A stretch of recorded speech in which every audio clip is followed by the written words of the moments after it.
Are you feeling a bit rusty in your life? Are you like the Tin Man in The Wizard of Oz and you could use some oil?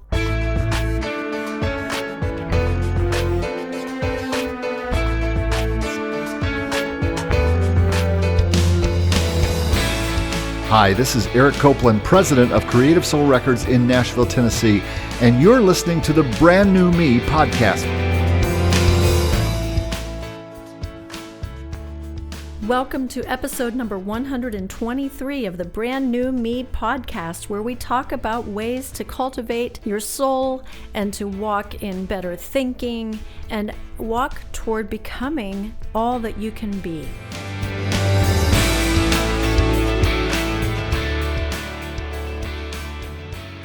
This week, the question from an audience member was, how much time do you put into practicing for Portraits of White? I couldn't even tell you how much time. I just know that when I'm driving my car, I'm practicing lyrics and melody. I know that when I'm in the studio, I try to dedicate a few hours a day to practicing the show, going through the whole show from start to finish. Plus, I break it down into details and practice songs and weak points in each song.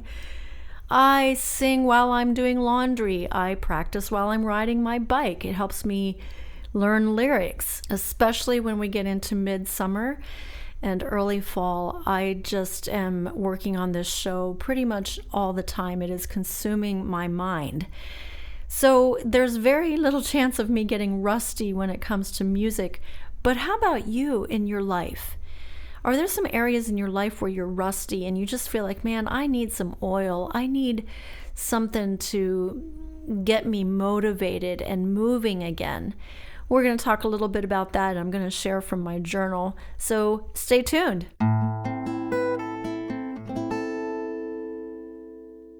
So just like a musician needs to practice and keep their mind sharp, so we need to practice good thinking and getting rid of bad thinking.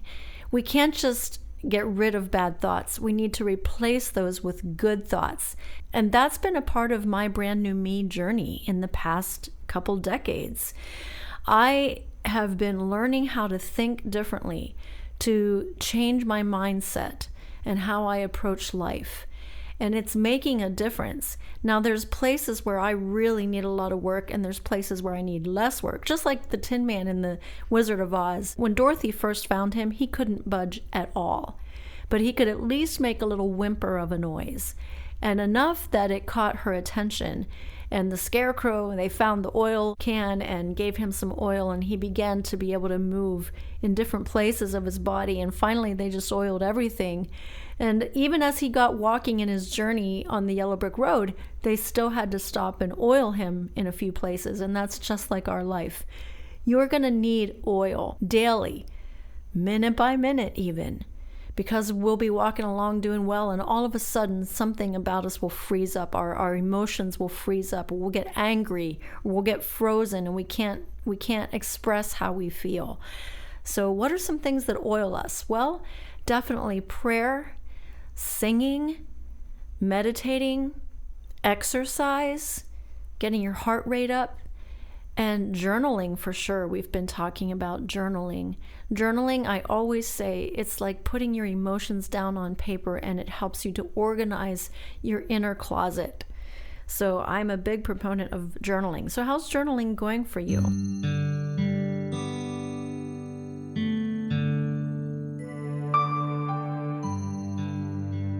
Oil your life, oil your thoughts, do some checkups. What are your thoughts consumed with these days? It can be good things. I mean, Portraits of White is a good thing, and I love my work. So yes, it consumes me, but there are times that I just need to put it aside in my brain and just be present with my husband or take care of my household chores. But as much as I can, I'm trying to think about Portraits of White.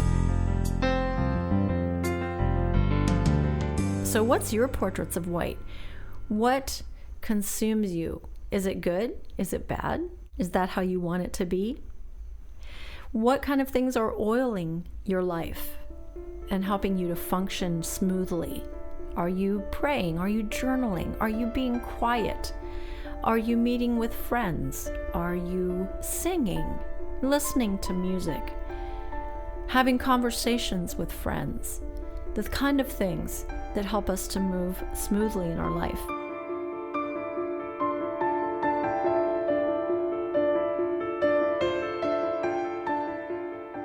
I rest in this thought today. It seems since I've returned home from Michigan, the battle of fear has gotten worse again. Monday morning was especially rough. I must not let my heart be troubled, and I must rest in God's love. I have tasted of what His love can do, how it can truly drive out all dread and fear, so I want to keep going after love. Love comes from God. I can't manufacture it or work it up somehow. I simply must learn to live in God, for love comes from Him. As I let His words live in me and I live in Him, His love will grow and produce results. Oh, Daddy, please help me rest in your love for me, to be childlike, completely trusting in you and your abilities, not my own. 1 John 4:16. So we know and rely on the love God has for us. Oh, I love that thought. Are you relying on the love God has for you? His love is oil, for sure.